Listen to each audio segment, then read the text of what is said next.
কয়েক হাজার মানুষ পশ্চিমবঙ্গ সহ বিভিন্ন এলাকায় উদ্বিগ্ন, কারণ তাদের নাম 2002 এর এসআইআর অর্থাৎ স্পেশাল ইন্টেনসিভ রিভিশন ভোটার তালিকায় নেই।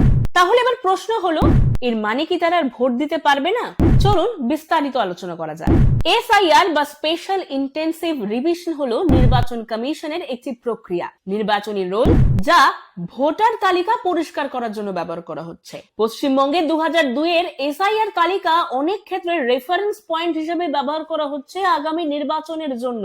প্রায় 45% বর্তমান ভোটারদের নাম মিলছে না 2002 এর তালিকার সঙ্গে। তুলনায় অনেকেই বলছেন, যদি আপনার নাম বা আপনার পরিবারের কারো নাম 2002 এর তালিকায় না থাকে, তাহলে যাচাই প্রক্রিয়া কঠিন হতে পারে। নির্বাচন কমিশন বলছে, সঠিক ভোটার হলে নাম মুছে দেওয়া হবে না।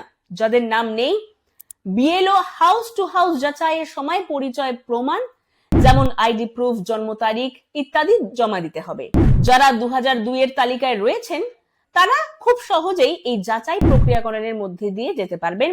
তাদের খুব বেশি অতিরিক্ত কাগজপত্র লাগবে না। বিএলওদের মাধ্যমে গৃহ পরিদর্শন করানো হচ্ছে এবং নাম যাচাইয়ের সুযোগ দেওয়া হচ্ছে।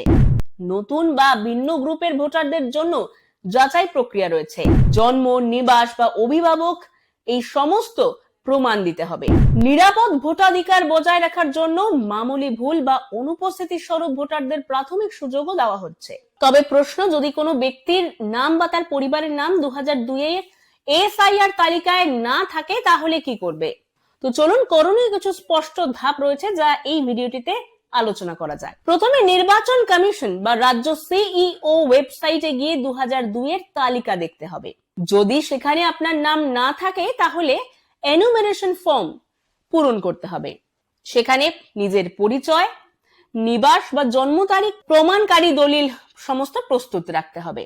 বিএলও বা ইআরও এর সঙ্গে যোগাযোগ রাখতে হবে। শুনানির সময় বা যাচাইয়ের সুযোগ করে নিতে হবে। স্থানীয় ভোটার সচেতনতা গ্রুপ বা রাজনৈতিক সংগঠনের সঙ্গে যুক্ত হয়ে আরো সমর্থন পেতে পারেন। ভোটাধিকার শুধুমাত্র নির্বাচনের অংশ নেওয়ার সুযোগ নয়, এটি গণতন্ত্রের ভিত্তি। প্রতিটি নাগরিকের গণ্যতা থাকা উচিত এবং নির্বাচন কমিশন এই দিয়ে একটা সিস্টেমেটিক চ্যালেঞ্জ মোকাবেলা করছে। সুতরাং যদি আপনার নাম 2002 এর তালিকায় নেই, তবে ভয় করে সরে দাঁড়াবেন না। সঠিক ধাপ অনুসরণ করে দায়বদ্ধ থাকুন এবং আপনার ভোটার অধিকার নিশ্চিত করুন। গণতন্ত্রে প্রত্যেকটি নাম গণ্য, প্রতিটি ভোট গুরুত্ব রাখে। যদি মনে হয় এই ভিডিওটি আপনাকে সাহায্য করছে এবং আপনাদের সকলের প্রয়োজনে আসছে, তবে অবশ্যই শেয়ার করবেন এবং আপনার এলাকায় ভেরিফাই করার কথা অন্যদেরও জানাবেন।